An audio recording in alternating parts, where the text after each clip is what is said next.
think I mentioned this to you last night. Mr. Beast has 343 million subscribers. Okay. I think we can do better than that. Oh, I definitely think we can. Yeah, okay. Well, last time we broke down the reality of what a modern attack looks like, the attack vectors, ransomware, business email compromise, and what those first 24 hours really look like. But understanding the threat is really only half of the equation. And, these threats become more than just threats. And leadership decisions start happening really, really fast when an incident happens. So today we're getting to the point of what response and recovery actually look like and how you should protect yourself at work, at home, and the role that AI now plays in all of this.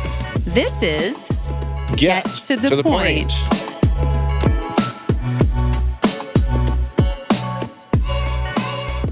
Welcome back to Get to the Point. In part one, we unpacked the current threat landscape, what those first 24 hours look like when a breach hits. And today we're shifting from awareness to action and looking at the response and recovery and the protections that need to be in place. But also want to talk a little bit more about the role AI now plays in this whole threat landscape. Yeah, and before we do that, Shawn, first of all, thank you for being back with us. We appreciate We're it. so glad that you're here, and this is such an important topic for everybody. So love that you've committed to coming back a second time. We didn't annoy you too much the first time around, so that's good. We've discussed the attack vectors, the first 24 hours. Can you kind of walk it, before we dig into the AI stuff, and I know, let's talk a little bit about what's next here. Mm-hmm. Well, as we talked earlier, the first 24 hours. After that, there's lots of things happening. There's lots of folks involved, as we talked about, all the different forensics investigation that's going on, the legal counsel that's involved, those that are working on recovery efforts, trying to get systems running again. At the same time, trying to maybe harden the environment to ensure that the threat actor cannot regain access to the environment as the rebuild is happening.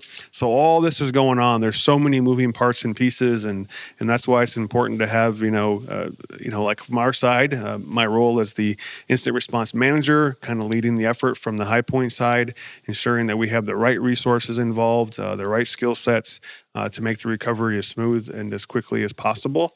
There's also a very, very important component of all this, and that's communication. Communication with your employees, communication with your customers, because everyone's being impacted by this. In these large-scale attacks where the entire system is down, everyone's being impacted. Business has stopped. And so there's some critical communications that need to take place from the leadership of the organization. But we strongly, strongly encourage that all those communications are done with the assistance of legal counsel to ensure that those communications are not causing further problems for the organization. So those are critical. You also want to make sure that your employees are aware, but maybe have the details they need at the time, and make sure they realize too that sharing information about what's going on outside the organization would only make matters worse. And so communication becomes really critical. And that kind of brings us back to that tabletop exercise we talked about, where if you run through a scenario, you're then able to know who's doing what, and all that will happen much with less effort, with less scrambling, and it will happen much more effectively, and only make the process smoother, as smooth as we can, because this is a difficult time that we're in the midst of. Yeah, kind of an opportunity to practice ahead of an event happening. Yes. Right? Yeah, and it's interesting. I actually had the ability to attend one of our internal tabletop exercises. And I can tell you going into that, I was very confident, like we have it under control in marketing. I know exactly what I need to do. I was so wrong. And one of the things that I think that I figured out in that, or just learned, outside of the fact that I didn't have all the answers and there was still quite a bit that we need to go back and clean up, but which was great because I would rather do that now before a breach than try and figure it out after. But one of the things in our tabletop exercise, Shawn, that someone had brought up is like, what if our email's down and we have no way to get a hold of people? And, so the communication is key, and knowing what channels of communication, if one is down, how you would get out to your team members and your leadership and things like that. And so can you don't have to dig too deep into it. I just know that was something for me when you talk about communication that really opened my eyes of like, wow, what if our email's down? How are we going to get a hold of each other, right? And so can you just touch on that briefly? And and I'll even add to that, email doesn't necessarily have to be down. Because early on in this situation, we don't necessarily know if it's been compromised, and so we really don't want to be using our primary email until we know for a fact that it has not been compromised. We only may be feeding more information to the threat actor, and so having a ready to go another method of communication is critically important. And again, that's what that tabletop exercise is going to bring to the forefront. That's going to identify that gap that we maybe haven't thought through that. And that's a really good example of something that comes out of that. Because even if it's not down, we would not recommend using it until we know it's safe to use. Again, we don't want to help the threat actor by providing them information about what we're doing and what our steps are. And that if we're communicating through email, that's going to definitely, and that's been compromised, that'll only help them, not us. Oh, wow. Very interesting. Tricky business. So I think we are going to dig into that in a future episode a little bit more, even this sort of, again, back to this whole human element. It's the most difficult thing to deal with, perhaps. So I want to come back to the AI thing because, I mean, you just can't even have a conversation about anything, tech or not, without some mention of AI and what it's doing and what it's taking over. It just seems it's just so pervasive now. I mean, I just think back to the Super Bowl, just every single commercial was just trying to leverage AI and show off all this AI stuff and deep fake stuff. And it's just interesting to me how quickly it is evolving and it's just changing the landscape. So talk to us a little bit about AI. What is its role in this current threat landscape from both sides of the equation? Right. Well, first of all, AI can help us. It can help us protect ourselves. If AI is built into the tools that we're using, it can be a huge benefit to us. But AI is also a benefit to the bad guys. So let's just talk quickly about some characteristics of a cyber attack that's AI powered. The attack can have more automation, much more efficient data gathering can be done with AI, and the bad guys can use that. It evades current security protocols and systems that are in place today. If we're not where we need to be, the attack can be customized for the victim that we're going after. There's reinforcement learning there. There's more that can be learned quickly. And then targeting. With AI, you can gather information about your target, about your victim, way more efficiently. So those characteristics added to a cyber attack using AI is only helping the bad guys in this situation. Kind of scary stuff. Hard to stay ahead of. Mm-hmm. Yikes. So what's next then? I mean, how can a business protect themselves and their data, Shawn? Well, there's a common theme, and I call it 5 areas of focus. And the reason I've named it that is because in almost every case that we are a part of, there's these 5 areas that if organizations would focus in on these areas and would do better in those areas or bolster that up a little bit, that it maybe in some cases would have prevented the attack completely or at least reduced the blast radius. In other words, the impact would be much, much less. And so the first area is making sure that you are set up with notification and a process for patching known vulnerabilities. That's the first one. That's really the easiest one. I mean, any of the systems that you have, the vendors of those systems are, they're always looking for vulnerabilities within their systems. Sometimes others make them aware of their vulnerabilities, and then they are, if they're a reputable manufacturer or vendor, they are going to try to patch those quickly. However, that doesn't happen automatically in most cases. We have to take action and we have to patch those. And so keeping up with those and getting those patched quickly is definitely number one. So taking care of the known vulnerabilities by, first of all, being aware they're out there and then getting them applied. Because the threat actors certainly are aware of them. They are aware of them and they're going to exploit those. Yeah. And so that's common. The second one is just configuration reviews, and that applies to things like firewalls, things like your endpoint protection, just the security, anything to do with security in your environment that you have. Reviewing the configuration of those to ensure that they are configured properly to best practices. And as time goes along, best practices sometimes change. And so what was maybe set up, a year ago, maybe isn't best practice today. Maybe there's a tweak that needs to be done in order to, increase the security of that particular configuration or that equipment or that solution to make it more secure. The third one, and this one's huge, and because it has a human element in it, can be difficult, and that is account management. This is dealing with your privileged accounts that you have, your password policies, the service accounts, using multi-factor authentication. Again, these password policy ones, I can't tell you how often we see, poor practice when it comes to passwords. Unfortunately, it's necessary that we do a good job there, and people find that difficult, and they don't always want to follow those rules. So we have to sometimes force those rules, and so enforcing password policies, enforcing multi-factor authentication, and then as administrators, again, making sure we take care of those service accounts, making sure we do good privileged access management, only allowing users access to what they need, not because we don't trust them, but because if their account is compromised, again, that blast radius can be much smaller. The fourth area is network segmentation. That's going to prevent lateral movement. If a threat actor does gain access to an environment, having the network segmented is going to prevent them from moving around, causing more damage. Isolating your management interfaces. So, for example, if you have a virtualization host and that host has an interface on it that's used for managing that host, that should be isolated. So in the event that a threat actor gains access to the network that the users are on, there's no way for them to even reach that, because we see so many attacks where the threat actors made their way onto the network via compromising a user or a user's account. Now they can get themselves directly to the host and then impact that because it's on the same network. And so, or it's able to route to that network.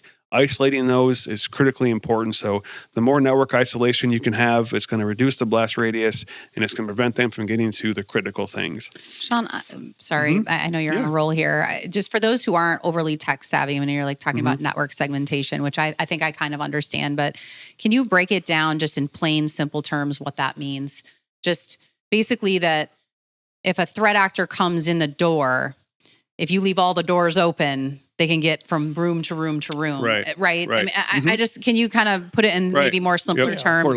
And when you do the network segmentation, is it like in essence closing those doors that you need access? You only need access here. This is the only door you're going to go into. If you want to get into this room, it's a totally different story. Can you kind of make that into more plain terms? It's isolation. Okay. It's isolating important network management interfaces, important resources. It's isolating those, and it's putting them separate, behind their own firewall, so to speak. Okay. So you're zoning that off. You're putting it in its own network. Getting access to that is very, very limited by only those administrators who need access to it. Okay. So think of it as just isolating, separating, preventing access to those networks.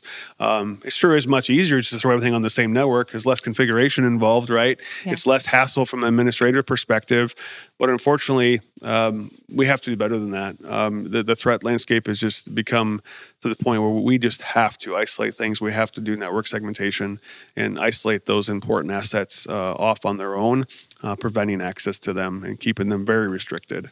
Thank you. I appreciate that. I remember a kind of famous hack from some years ago that illustrated this point. When somebody got into, I think it was like a HVAC controller. Right. And was able to jump from there to one thing to another, and then just ends up in the payroll system or wherever they ended up ultimately. Right. Well, there's no reason that the AC controller should ever be able to talk to any of those things, but they hadn't segmented their network. Wow. Correct. That's a really good example, and especially these days with so many things being connected to the network. All the little devices here and there, having anything that does not need access. Because those devices can have vulnerabilities as well that a threat actor can take advantage of. So isolating those on their own network, preventing that, lateral movement to other things that are critical is just super important. And then the overall fifth one is just, this isn't really a product or solution, but it's a strategy. And that is a zero trust strategy. Again, kind of comes back to if a user doesn't need access to it, they don't get access to it. Forcing authentication to everything. Just not having blanket wide open access to anything. So kind of just adopting an overall network zero trust strategy. And that can be done with product and solution, but it's an overall strategy of how you look at things, ensuring that, again, you're doing this isolation, you don't trust anything, forced authentication, and just having that overall strategy would just really help in taking that blast radius and narrowing it down a little bit. So zero trust example, a simple thing. Again, it's more of a policy and a strategy than a technology, although there's the technology behind it, right? But Correct. For example, why would you ever want your print server to be able to send an email? Things like that. It's not its function, right? Right. Yeah, keeping things only to their functions and isolating and just an overall strategy of trust. Fair. Yep. Very interesting. Yeah. Very cool. Well, we've covered a lot. Thank you, Shawn, for running back through those and giving us some good tips there. When you step back from all the tools and all the tactics, this really comes down to people, doesn't it? People's a big component of it all. Yeah, and their habits. Mm-hmm. Yeah.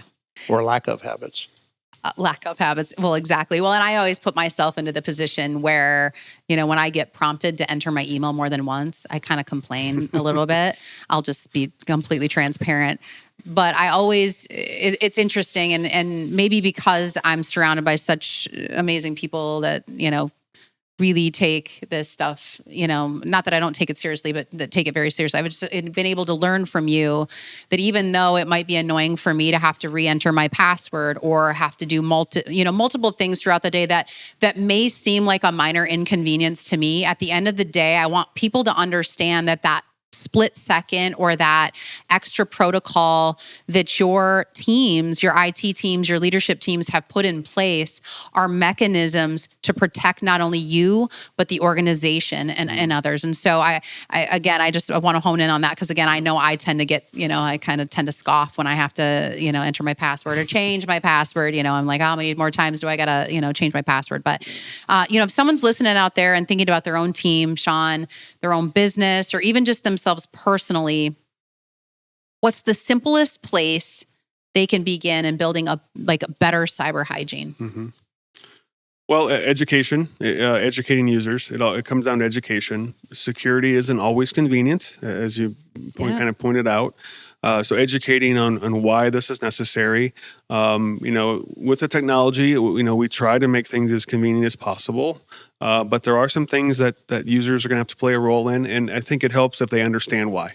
So I think it really comes down to education, and I think an episode that's coming up is going to talk more about that, and kind of that culture around that. So, education is huge, and understanding. People are way more likely to be on board and to maybe complain less about what they need to do if they understand the why. So I think it's important to educate. Very good. And you gave me, hearkening back to last fall, some Saturday morning, you gave me some really solid, just very practical points. Freeze your credit. Yep. Subscribe to a monitoring service. I think you even suggested one for me. Yep. And, think about, your personal password management stuff, because that can get out of control too and opens up some vulnerabilities. Any comments on that stuff? It really does. The people don't think of doing this and as, witnessing identity theft and, with family members and friends, taking some steps to help prevent that personally is big. And freezing your credit, it doesn't need to be unfrozen when you're not using it, right? So keep it frozen. That prevents accounts from being opened up in your name. The monitoring service lets you know what's going on. Lets you know it'll have components to it, like searching the dark web for information about you. And I think you'll be surprised at what it finds out there about you already. There's been some pretty major breaches that have happened in the last couple of years that have affected us all, or at least almost all of us. I would say it's all probably. So you might be surprised at what information of yours is already out there. So taking those steps to protect yourself by freezing your credit, by monitoring what's out there. And then, password best practices. It applies at work. It applies at home. When we tell people that the password should be at least 16 characters long, I get a little bit of eye roll from that comment. But unfortunately, I hope that wasn't me. That might have been you. Might have been me. Unfortunately, it's reality. And another eye rolling moment is when we tell folks not to use the same password on more than one account. That's also difficult. It's hard to manage all that. But unfortunately, because of the number of breaches that happen and those credentials being compromised, if it's compromised and you use that same password on multiple things, now the threat actor has access to multiple things rather than just that one item. So, password strength comes by length, and so that's where the 16 character comes from. That's more important than the complexity that we've been taught for years with the dollar signs and the asterisks and all those things. If it's 16 characters long, that's actually more important. And then not reusing passwords, anything you've used in the past, and not using the same password on multiple accounts. That can really, really, really help in the event something does happen to keep our personal blast radius smaller and the impact to ourselves a lot less. Yeah, just a personal, password manager is a good way to get rid of some of the clutter and not have to remember, 85 different passwords. And a passphrase, honestly, is easier probably to remember anyway than a password. Was that a one or a, Yeah, a 16 character password seems like a lot, but it's only 4 words that are 4 characters long each run together. You're already at 16. So it's not as hard as people make it. You can actually simplify it by thinking in terms of a passphrase rather than a password. Just take 4 random words, run them together. You got a good password. Yeah, nice. Fair enough. Yeah. What does that password manager do? I know you mentioned it. You kind of mentioned it. Is just keeping all your passwords in one place, saving your passwords. But you got to remember the password to that too. You do. You have to remember that just one. FYI. And that's the one. You don't want to get logged out of that. That's one that you want to remember. Maybe try not to write that one down. Try to keep that one memorized. No post-it notes on your monitor. Make sure that one's complex. A common question with that is, well, now I have all my passwords in one place. Is that safe? Well, there has been some issues along the way at times with certain vendors and the password managers, but I would say overall the risk is still much lower, especially if you select a good password manager. It does store your passwords in an encrypted vault. There's not only multi-factor authentication where it's just 2 methods, and some of these they use 3, where you have to, it's much more difficult to gain access to. So your overall risk is lowered by using one, because it allows you to manage these multiple different passwords on multiple accounts. It allows you to, manage the change in those on a regular basis. It'll tell you the age of it. It'll just kind of keep you informed about what's going on with your passwords. And so I would highly recommend using a password manager of some sort to help lower your risk. Good advice. Makes a lot of sense. Any parting words of wisdom here, or are we going to wrap this thing up? I mean, yeah, we'll wrap it up. But before we do that, Shawn, you are so passionate about this subject. And just, over the years, I've had the privilege of not only working with you, but watching you. And one of the things that sticks out to me is you really do care about other people in the sense of them, staying safe and avoiding these types of things. And I've watched you talk about incident response as it relates to customers. And I can genuinely tell on your face when you're doing that you care just as much, like as if it was your business and your personal. So thank you for taking that seriously. Thank you for all that you do for our customers, for us, those of us who you may have to, that might be a little annoying to you, probably me more than Andy, but I haven't had to call you, knock on wood, yet about identity theft, but I'm sure maybe someday I know who I can call. Where can people find you, though, if they want to get in touch to learn more? Because you've covered a lot of good stuff today, and you're such a good resource. Yeah, I guess if you're already working with us and you have an account manager at High Point, I would encourage you to start there. I'm more than happy to join conversations. Maybe start with a contact that otherwise, there's ways to contact us through our website. Reach out to us via someone you already know at High Point or through our website. Very cool. Well, if you want to hear more from us here at Get to the Point, you got to hit the subscribe button. I have no idea where this mysterious button is. Yeah, what you always say down. I seriously want someone to move this button just for my own personal. Wherever you're listening from, share it out. Follow us on social media. In order to get new episode alerts, hit our website, highpointnetworks.com.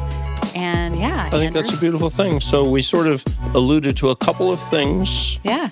Coming attractions, shall we say. So in our next episode, we're going to continue this conversation, and we're going to learn more about the human elements and the people aspect of this thing. And we're going to dive into creative ways to create a security-focused culture that people will actually like and participate in. And we're going to have another incredible guest from our cybersecurity team, Lynn Soweth. So take care. Thank you for joining us today. And remember, we're always here to help you get to the point.